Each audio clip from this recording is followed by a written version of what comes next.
Hi everyone, Kevin here from Golf Guy Reviews, and in today's video I'm going to do a comparison between the Nike Air Zoom Infinity Tour golf shoes that retail in the UK for £150 or $160 in the US, and I'm going to compare them against the takedown model that is the Nike React Infinity Pro golf shoes that retail in the UK for £100 and in the US for $120. So for £50 difference, I'm going to let you know what actually is the difference between these two shoes and how they both perform out on the golf course. I really hope you enjoy this video today, so hit that like button if you do, and let's jump straight in. Now, first of all, with the shoes side by side, you can see that they look very, very similar, and that's because they're both based on Nike's Infinity running shoes. So they share the same DNA in regards to the look and style of these shoes, although there are some differences. So let's run through those first of all. Now, the big one is actually the upper of the shoe. So first of all, with the Infinity Tour, which is the more expensive of the two, this is using a Flyknit upper. So you can see here, this is a knitted material. So this has got some kind of layer into it, so it gives it its waterproof properties, as well as the fact that it helps keeping it nice and clean, given that this version here is a nice white knitted upper.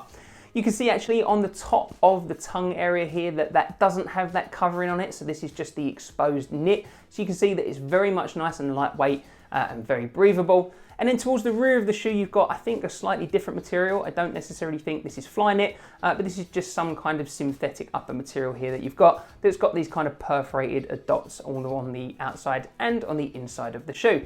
But overall, this is a very lightweight and importantly, breathable material. Flyknit is very, very breathable. It's very, very comfortable to wear. This shoe does fit nice and close to the feet. In fact, very, very close to the feet, to the point that I had to go up half a size. And so you definitely want to consider that with these shoes. But the Flyknit is very, very comfortable, but it's got a fair amount of structure to it as well. So it gives you a good amount of stability in this upper material here along the sides of your foot. So you don't have to worry about that out on the golf course. If we compare that to the takedown model of the Infinity Pro, and then what you've got here is a Nike skin upper. So this is a synthetic leather material. So what you've actually got is an upper that looks like Flyknit, but very much isn't Flyknit material. And you've got it right the way around the shoe as well. So you've got slightly different patterns here on the lateral and here on the medial side. You've got more of a crisscross kind of pattern on this area here, but definitely much more of a knitted pattern on the toe box area. But it's very much not knitted at all. This is very much a synthetic leather material. And actually in regards to the breathability, these don't have nearly the amount of breathability compared to this Flyknit version. So that is very much a big difference in the shoe. You can actually see, if you pay close attention to the upper as well, there are some styling details that are different here. So whereas on the Infinity Tour, you've got this Flyknit right the way around the upper, on this version here with the Infinity Pro, you've actually got these kind of extra layer materials there to help with the stability, both on the lateral as well as on the medial side as well.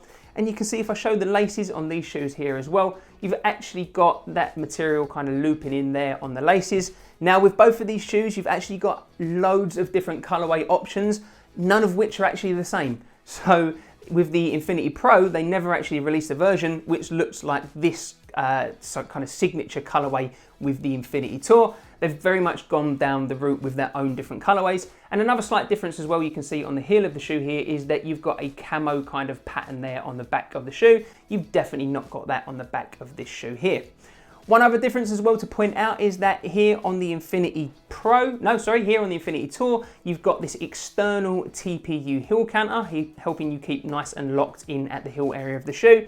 Compare that to the Infinity Pro, you've not got the same external TPU heel counter. This is very much an internal heel counter on the shoe here. And again, I would say that it kind of lends itself to the fact that out on the course, I did find that this didn't necessarily lock in my feet quite as well as the Infinity Tour, but we'll get onto the performance out on the course in a little bit. Now, I have done full in-depth reviews of both of these shoes, so if you're interested in those, you can check them out because I'll include the links in the description below.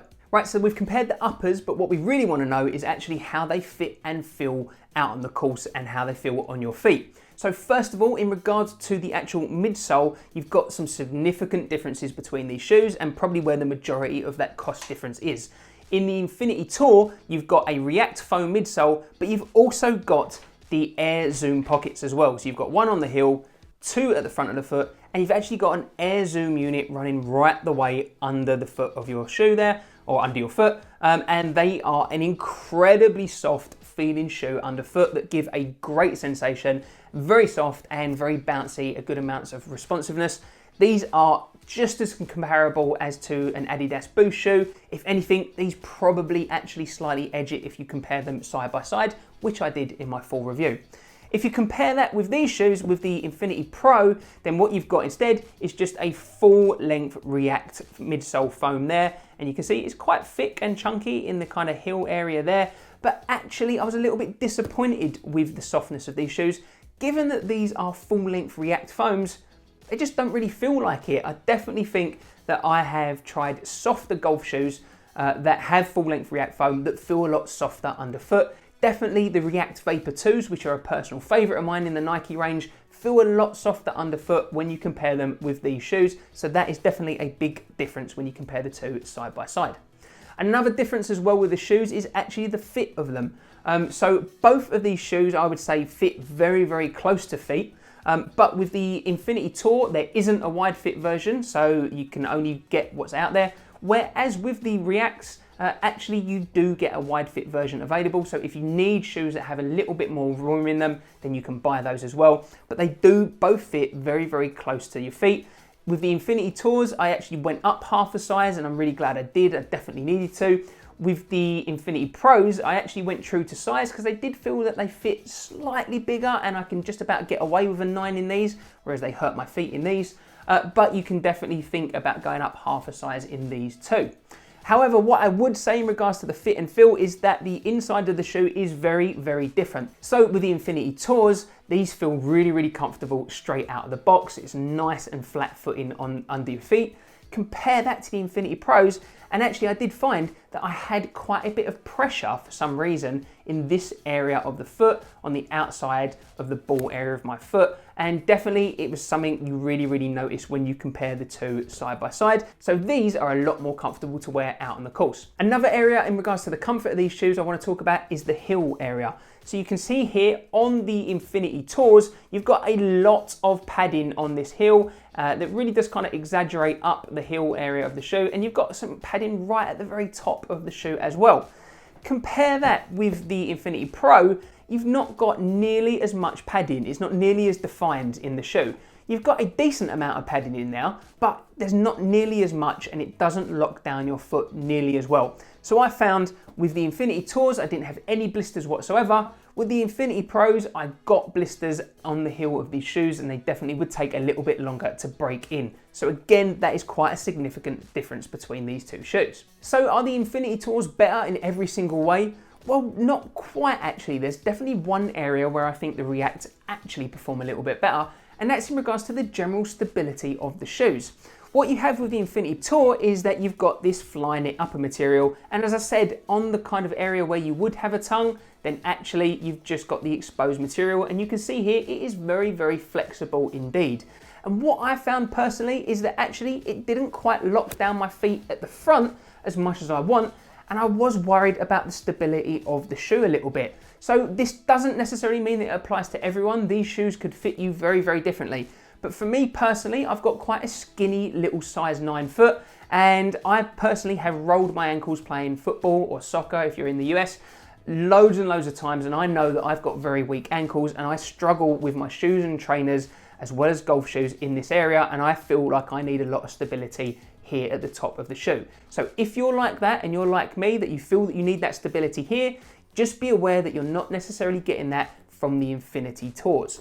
If you compare that with the Infinity Pros, because you've got a separate tongue area here, and because you've got the Nike skin material, so you've got a lot of padding here at the top of the shoe, and it's just got a lot more structure to it and feels a lot more solid, and the fact that it laces up a little bit higher up your foot, you definitely get more stability at the top of the shoe here compared to the more expensive Infinity Tours. Another key difference in regards to the upper of these shoes is that on the Infinity Tour, you get a proper tongue. So it goes right away down the front of the shoe like it would be on any traditional normal pair of golf shoes.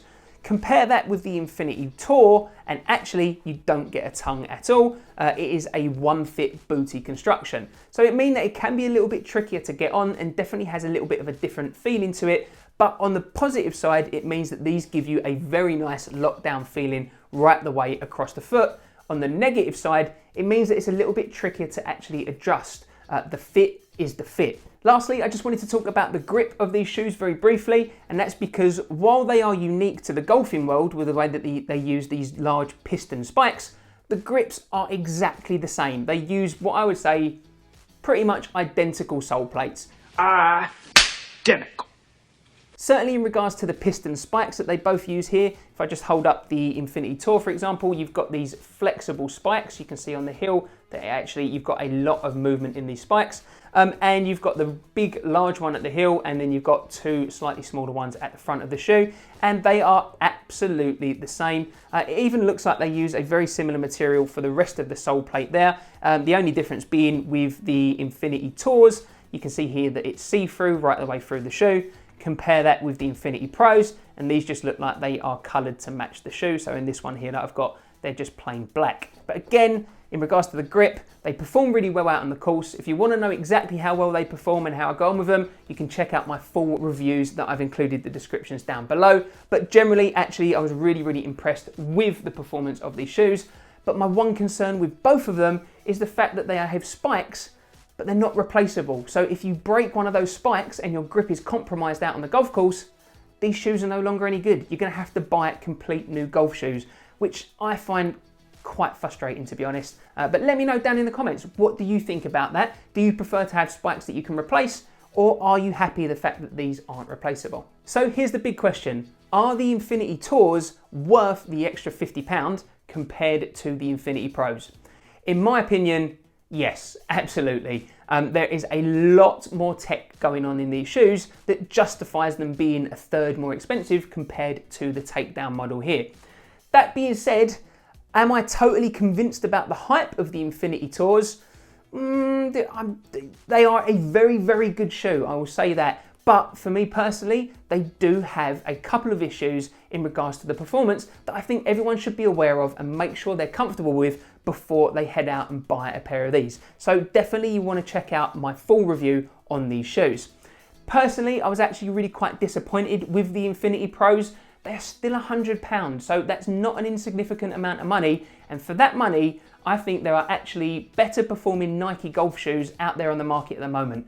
Definitely the Nike Rocher G Tours, definitely 100% the Nike React Vapor 2s. I think you should consider those shoes over these in regards to the performance, the stability, and the comfort. So I really hope you enjoyed this video today. Make sure you hit that like button if you do. And if you haven't done so already, make sure you subscribe to my channel so you can keep up to date with all my latest reviews of golf shoes, clothing, and tech right here on Golf Guy Reviews.